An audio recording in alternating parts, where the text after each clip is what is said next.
vous verrez qu'au bout d'un moment, il y aura cette nouvelle conception des choses, cette nouvelle prise de décision, cette nouvelle vision qui va émerger en fait de cette discussion entre la raison et le cœur.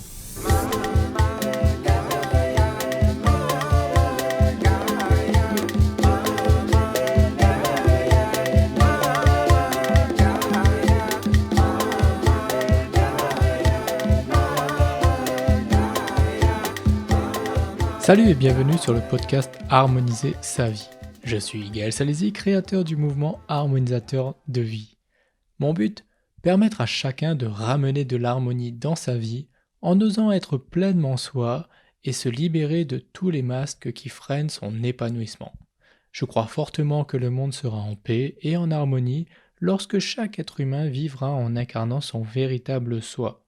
Le mouvement Harmonisateur de vie a donc pour but d'aider toutes les personnes qui, aujourd'hui, sont conscientes qu'elles sont sur la Terre pour une raison précise et qui souhaitent se mettre en accord avec cette destinée. J'ai créé le podcast Harmoniser sa vie, dans lequel je partage les concepts clés en développement personnel et spirituel pour vous permettre de faciliter cette transition. Salut à tous, je vous espère en pleine forme en ce lundi. On aborde un nouveau sujet et qui, comme à chaque fois, je le dis souvent cette phrase, mais oui, c'est encore un sujet qui me tient vraiment à cœur et qui me passionne. La notion d'harmoniser son cœur et sa raison. C'est un énorme sujet qui a été un de mes premiers points que j'ai le plus développé dans mes coachings dans les premières années où je l'ai fait, où j'ai vraiment créé une conférence sur le sujet et ça m'a vraiment passionné, parce que je rencontrais énormément de personnes qui avaient ce problème-là. À chaque fois, lors des coachings, souvent on va aborder un moment où il y aura deux solutions. En quelque sorte, il y a deux chemins à prendre. Et bien souvent, la personne va se dire j'arrive pas à faire un choix en fait, parce que j'ai l'impression que mon cœur me dit d'aller à gauche et ma raison me dit d'aller à droite et je n'arrive pas à trancher. Bien souvent, ça va être assez complexe en fait de répondre à une telle question.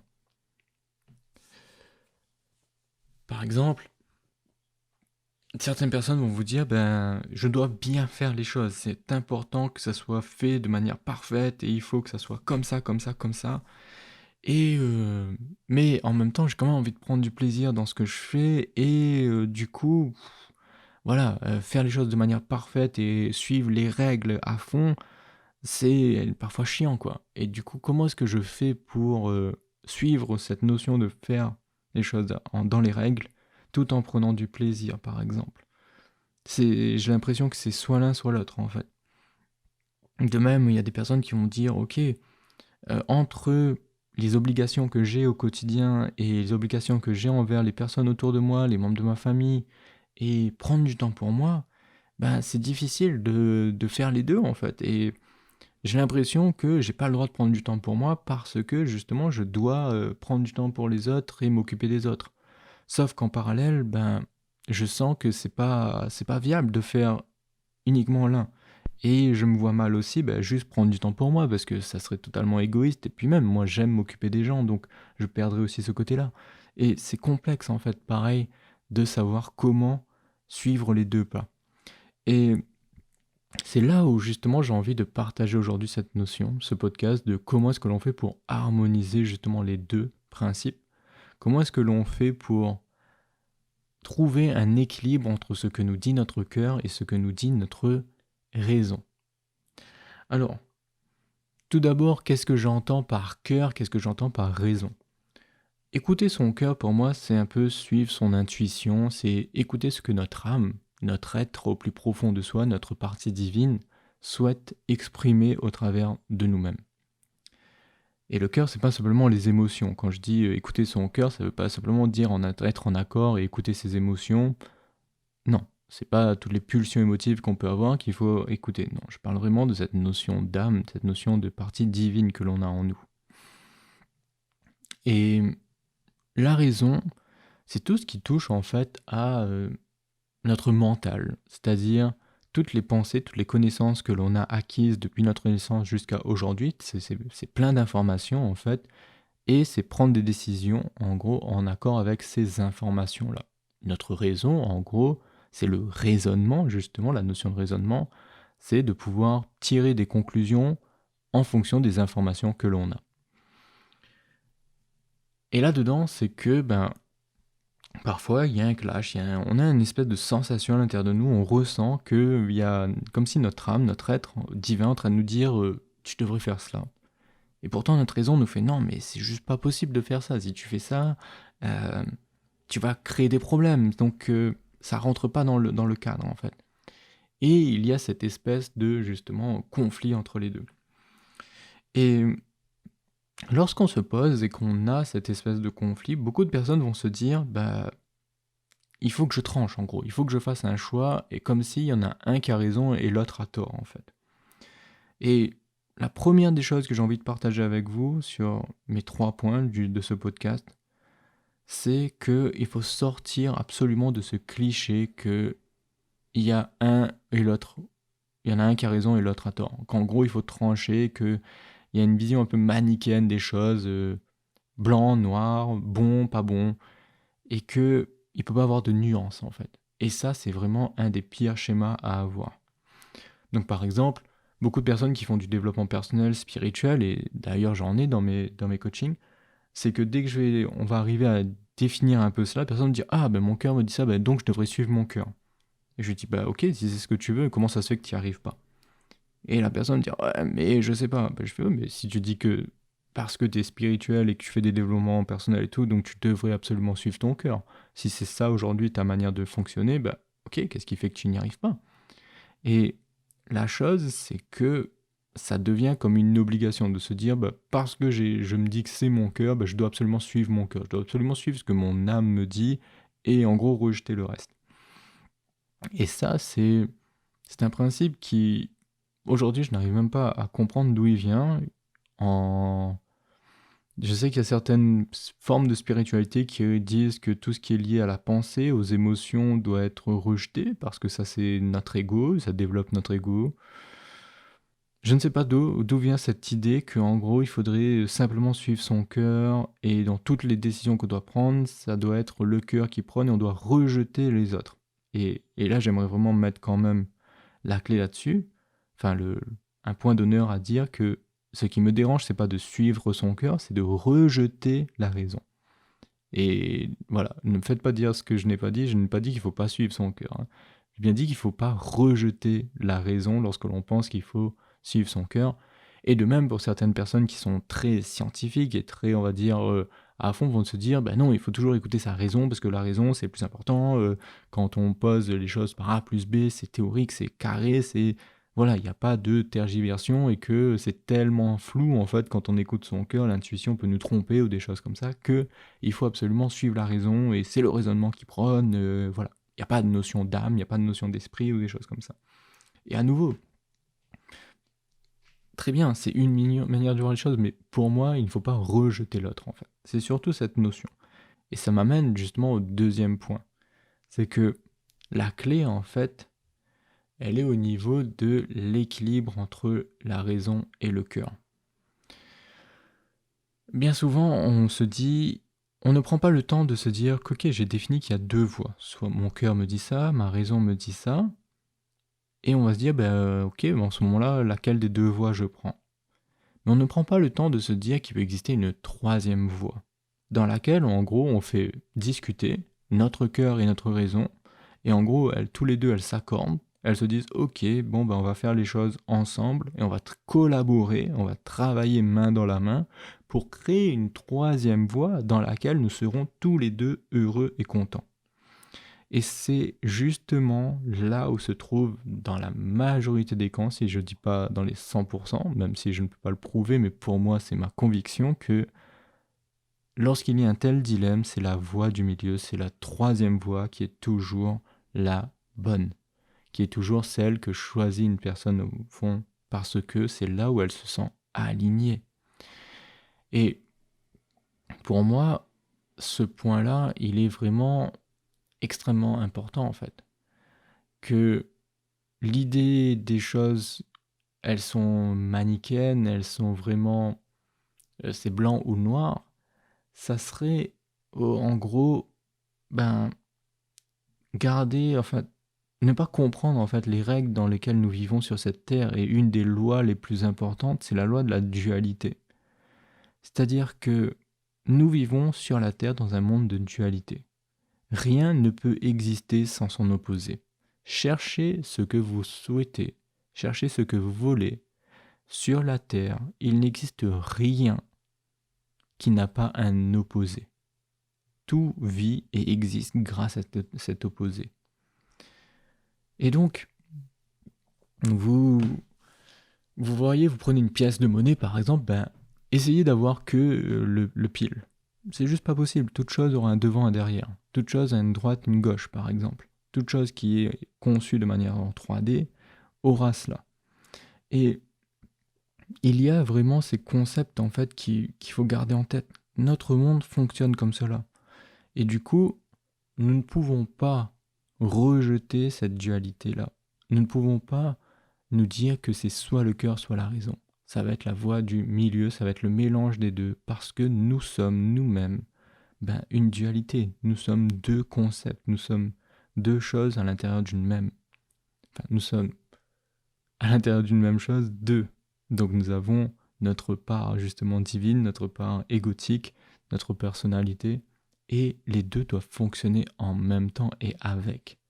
Du coup, dans ce que j'appelle la raison et le cœur va nous amener justement à aborder le sujet de l'ego et de prendre conscience de quelle est la part divine, quelle est la part d'ego qu'on a entre chacun. Et on va dire qu'un peu que notre raison va être très proche de ce que notre ego va exprimer et notre cœur va exprimer. Ça sera le sujet d'un prochain podcast très rapidement. Je tease un petit peu. On va aborder le sujet de l'ego aussi, qui est vraiment extrêmement important et qui me tient à cœur aussi de pouvoir aujourd'hui en parler. Mais pour en revenir à ce que je disais, cette notion d'équilibre est donc la clé, d'accord ? C'est un mélange des deux qui doit être formulé. Alors, comment se formule justement, comment on va désigner cette notion d'harmonie, comment est-ce qu'on arrive justement à créer cet équilibre entre les deux ? Pour moi, je pars toujours du principe que notre raison doit être au service de notre cœur. Alors, dit comme ça, il y a beaucoup de personnes qui voient en fait la notion de service comme une hiérarchie. Que si quelqu'un est au service de l'autre, ça veut dire que en gros, celle qui fait le service, en gros, est plus bas que l'autre. Et ça, à nouveau, c'est des concepts qui sont arriérés, presque, je dirais, dans la conception des choses, parce que il faut garder en tête que notre monde fonctionne comme ça. Et quand je regarde la nature, par exemple, ça serait comme si on pouvait se dire que parce qu'un oiseau, par exemple, a mangé un fruit et que donc a rejeté la graine qui a permis de faire planter le nouvel arbre qui va pousser, alors ça voudrait dire que l'oiseau il est au service de l'arbre. Et que du coup, l'oiseau il est plus bas que l'arbre, par exemple. Ce qui est totalement débile, parce qu'on pourrait revoir les choses dans l'autre sens aussi en se disant, ouais, mais l'arbre il a quand même fourni le fruit à l'oiseau. Donc en gros, c'est l'arbre qui est au service de l'oiseau. Et en fait, dans cette idée, vous voyez, dans cette conception-là, si on essaye de tout hiérarchiser de cette manière-là, eh bien, c'est juste pas possible. Il n'y a pas de quelqu'un qui est plus au-dessus de l'autre ou un plus bas, en fait. Dans la notion de service, c'est de comprendre que nous sommes tous au service de quelqu'un. Et cette personne aussi est toujours au service de quelqu'un. Et que parfois, nous sommes nous-mêmes au service d'une personne qui est au service de nous-mêmes. Il faut vraiment sortir de ce concept de vouloir gagner en quelque sorte, de se dire si je suis au service de quelqu'un, à ce moment-là, ça veut dire que je suis assouvi et que je suis esclave de cette personne, par exemple. Sortons de ces clichés-là, sortons de ces manières de voir les choses. Prenons vraiment la notion dans la collaboration, chacun a son domaine de compétence. Et lorsqu'il y a des prises de décision qui doivent être prises, il faut une personne qui soit le leader. On ne peut pas faire fonctionner un groupe sans qu'il y ait un leader, sans qu'il y ait quelque chose qui qui va mener et être le capitaine du bateau, par exemple. Au bout d'un moment, dans un bateau, par exemple, il y a un capitaine, il y a une personne qui est aux commandes et qui doit faire avancer le navire. Mais sans son équipage, le capitaine ne peut rien faire. Et si vous regardez bien dans cette notion d'être au service des autres, justement, et cette notion de hiérarchie, posez la question à des militaires, par exemple. Et vous verrez à quel point ceux qui ont connu des généraux d'armée qui étaient mais de très grands leaders, aucun ne vous dira qu'il s'est senti assouvi ou qu'il s'est senti esclave de son général. Et au contraire, ils se sont dit que c'était des personnes qui étaient totalement au service de leur armée et tout en sachant que chacun avait sa place en fait. Et cette notion-là pour moi est super importante. Donc, restons dans la notion quand même d'être au service, c'est un honneur. Il y a un honneur d'être au service de quelque chose de grand. Il y a un honneur à être en fait en dévotion par rapport à ce que l'on fait et d'être totalement en phase avec cela. Et voyez que dans cette notion de raison au service du cœur, ça veut dire que la raison, elle est totalement OK avec cette notion d'être au service du cœur. Alors, qu'est-ce que j'entends par là ? Quand notre âme, en gros, va nous exprimer quelque chose, de nous dire, tu sais, aujourd'hui, là, au stade de vie dans lequel tu es, tu devrais plutôt prendre cette décision-là. Elle le dit et elle le formule à la raison, et la raison, son travail sera justement de s'assurer, de mettre en place cette décision, tout en s'assurant qu'elle rentre dans le cadre de pensée dans lequel vous êtes. C'est-à-dire que votre raison, en fait, en gros, elle est limitée. La raison, il faut garder en tête que c'est toutes les informations que vous avez cumulées jusqu'à aujourd'hui qui vous permettent de prendre une décision et de raisonner. Sauf que, étant donné que parfois, vous n'avez pas les informations, vous n'avez pas toutes les informations pour faire face à une situation, et que du coup, vous allez vous dire, ben non, c'est juste pas possible de faire cela. Je vais prendre un exemple pour que ça soit concret et plus facile à parler. Je le parle tout le temps de cela, mais la réorientation professionnelle, une personne qui veut changer de métier, elle va avoir un appel de son aide qui va lui dire « Il faut absolument que tu changes de métier, aujourd'hui tu n'es plus à ta place et tu ne peux pas continuer de cette manière-là, change de métier. » Et là, la raison va dire « Ouais, mais c'est pas possible parce qu'on n'a pas les compétences nécessaires. » Tu vois, par exemple, moi, ce qui me pousse, ça serait de faire un métier qui est totalement en décalage avec ce que je fais actuellement et j'ai juste pas les compétences, j'ai juste pas la formation nécessaire, j'ai pas suffisamment de connaissances. Eh bien, derrière, le rôle justement de la raison en s'exprimant de cette manière-là, elle va permettre de placer les jalons sur comment est-ce que l'on va faire pour développer ce que notre cœur nous a dit. Le cœur, il a juste dit change de travail. Comment y arriver ? Le cœur, il ne sait pas. La raison le sait. La raison va pouvoir vous dire, à ce moment-là, il faut te former, il va falloir développer de nouvelles compétences, il va falloir s'assurer que le nouveau métier que tu vas faire va te permettre de gagner suffisamment d'argent pour pouvoir continuer à vivre et garder un confort de vie, ou est-ce que tu es prêt à négliger un peu ton confort de vie et à diminuer ce confort pour avoir plus de bien-être en termes de sens dans ce que tu vas faire.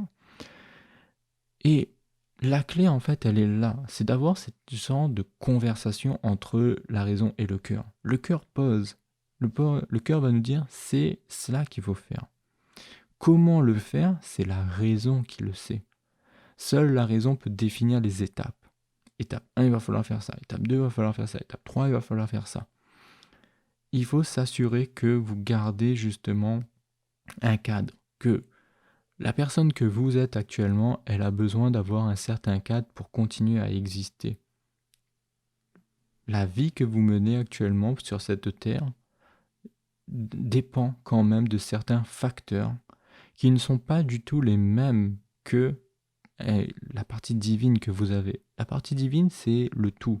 La partie divine, c'est cette connexion que l'on a avec tout ce qui est au-delà de nous et plus grand que nous. C'est ce qui fait, c'est notre part qui est en communication avec l'univers tout entier.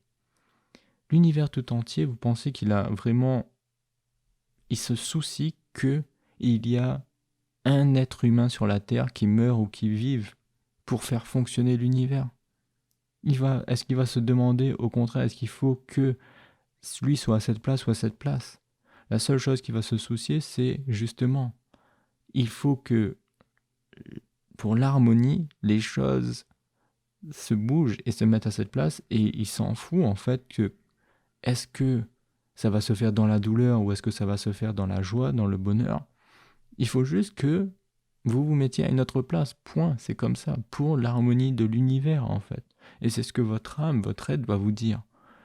Derrière, que ça se passe de manière fluide, que ça se passe de manière difficile, que ça soit plein de changements nécessaires, votre cœur va vous dire, ben on s'en fout, fais-le en fait, c'est tout. Mais je m'en fous que tu dois, ok, faire une formation, que tu dois à ce moment-là changer ton confort de vie, ou que tu dois faire ça. Ça, votre cœur, il va pas vous le dire en fait. Par contre, votre raison, elle, va être capable de dire, attends, le cœur, ouais, tu t'emballes, mais toi, tu vois ça, changement, tout de suite. En gros, c'est genre, aujourd'hui pour demain, on change, tu vois. Sauf que la raison va dire, c'est juste pas possible. De faire un claquement de doigts, sur la Terre, les choses prennent plus de temps à se mettre en place. Il faut d'abord qu'il y ait des étapes, et voilà les différentes étapes. Et à ce moment-là, la raison dit ça au cœur, et le cœur va dire, ok, alors laisse-moi voir, est-ce que c'est possible de le faire Non, là, ce que tu me dis, ça prendrait trop de temps, il faudrait plutôt faire comme ça. Et il y a une espèce de ping-pong qui se fait entre les deux, en fait. Et vous verrez qu'au bout d'un moment, il y aura cette nouvelle conception des choses, cette nouvelle prise de décision, cette nouvelle vision qui va émerger, en fait, de cette discussion entre la raison et le cœur.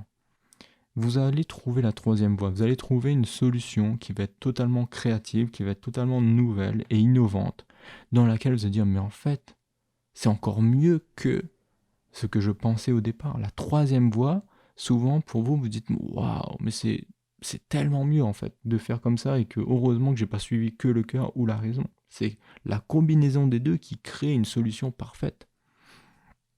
Et là-dedans, la clé, elle se trouve ici. Donc, gardez en tête que ça doit être la raison qui va suggérer, la raison va amener l'énergie, l'impulsion pour la création justement du changement, et le mental va s'assurer de dire comment faire ce changement. Quelles sont les étapes à cela? Si le mental prenait, on va dire, le lead, et ce serait le mental qui donnerait l'impulsion pour créer le changement, il partirait, lui, d'informations qui sont limitées. Et si on part d'informations qui sont limitées, ça veut dire que cette troisième voie-là ne pourra pas prendre une forme qui est en dehors du cadre de ce que connaît la raison. Parce que c'est comme si le cadre posé par la raison, il est fini, lui, il est limité. Tandis que le cadre posé par le cœur est illimité, c'est l'univers entier. Et dans l'univers entier, il existe des milliards et une infinité de possibilités. Du coup, ça va être justement de trouver par la raison la possibilité dans toute cette infinité qui correspond le mieux à vous. Mais si vous partez du cadre de la raison qui lui est tout petit, il n'y a pas une infinité de possibilités. Il y en a juste peut-être une ou deux, voire zéro. Et du coup, vous êtes déjà perdu en fait. Et donc, c'est là où je dis que la raison doit être au service du cœur, parce que l'impulsion viendra d'une infinité de possibilités. Vous allez être justement très créatif, vous allez innover, vous allez avoir de nouveaux concepts grâce au cœur. Et la raison ne vous apportera pas cela. Parce que la raison, elle aura peut-être besoin d'aller chercher de nouvelles informations. Mais pour aller chercher de nouvelles informations, il faut qu'il y ait une impulsion qui vient de quelque part. Il faut qu'elle soit dirigée quand même, ces informations. C'est pas simplement elles vont tomber du ciel. Si vous décidez de vous dire, pardon, je dois me former à nouveau, ben vous allez chercher les informations dans la formation que vous allez faire. Donc, et ça sera le cœur qui vous aura impulsé d'aller faire cette formation. Donc, vous voyez bien là, on va dire la différence qu'il existe entre une raison qui est au service du cœur et un cœur qui est au service de la raison. Donc, voilà ce qui va conclure ce podcast du jour. Je vais vous rappeler quand même les points clés. Donc, pour harmoniser son cœur et sa raison, il faut sortir de la croyance manichéenne. Un a raison, l'autre a tort. C'est vraiment la troisième voie du milieu, l'équilibre entre le cœur et la raison qui permet justement votre bien-être, tout simplement, de prendre les bonnes décisions. Il faut garder en tête que la raison doit être au service du cœur, qu'il faut sortir de ce concept de service égal assouvissement, qu'un service, et au contraire, c'est de la notion de dévotion presque qu'il faudrait explorer, que c'est vraiment la notion de dévotion qu'il faut explorer, que être au service peut être vraiment quelque chose d'épanouissant et joyeux, et il y a un énorme bonheur à être au service, et qu'il ne faut pas laisser son ego se dire non, moi je suis meilleur que ça, c'est pas toi qui es plus fort que moi. Et c'est là où se trouvera justement l'harmonie. J'espère que vous avez pu tirer de ce podcast une petite pépite, qu'il y a pu avoir un tilt, une prise de conscience à travers ces paroles. Si c'est le cas, je vous invite à vous concentrer sur cette prise de conscience, prendre le reste de l'information, la jeter. Juste une nouvelle information par jour peut déjà apporter énormément de bien-être et d'accomplissement. Parce que la clé, c'est à partir de cette prise de conscience, quelle action vous allez mettre en place dans votre vie. Et si à chaque prise de conscience et chaque nouvelle information, vous décidez de mettre une action en place, vous allez juste être submergé. Une action à la fois, une prise de conscience liée à une action. Et toujours liée à une action. Donc je préfère que vous tirez une seule information de ce podcast et que vous la mettez en application plutôt que vous en tirez des dizaines et que zéro soit mis en action. La clé est dans la concrétisation. La clé est dans le changement concret. Donc si vous avez été inspiré pour aller mettre en place du changement dans votre vie, allez-y et faites ce changement. Créez cette harmonie. Incarnez justement les choses. Concrétisez l'harmonisation de votre vie. Ce n'est pas simplement un concept, harmoniser sa vie, c'est vraiment de l'action, c'est de le vivre en harmonie. Donc, c'est pour cela que je conclue souvent mes podcasts en vous disant, s'il y a eu une prise de conscience, restez conscient sur celle-ci et jetez le reste. Si ça a été le cas aussi, je vous invite à le partager, ce podcast, à partager à d'autres personnes ces idées. Et si vous pensez que ça peut justement être quelque chose, un sujet qui peut plaire à une personne de votre entourage et que là, en entendant ces paroles, vous pensez même à une personne en particulier, envoyez-lui le podcast. Ça va lui permettre justement, elle aussi, d'avoir son tilt et de répondre à une question à laquelle elle peut justement avoir besoin de trouver une réponse. Je vous souhaite de mon côté une excellente journée. Prenez soin de vous. Et je vous donne rendez-vous dès jeudi pour un nouvel épisode d'Incarner ses valeurs. À très très vite. Bye bye.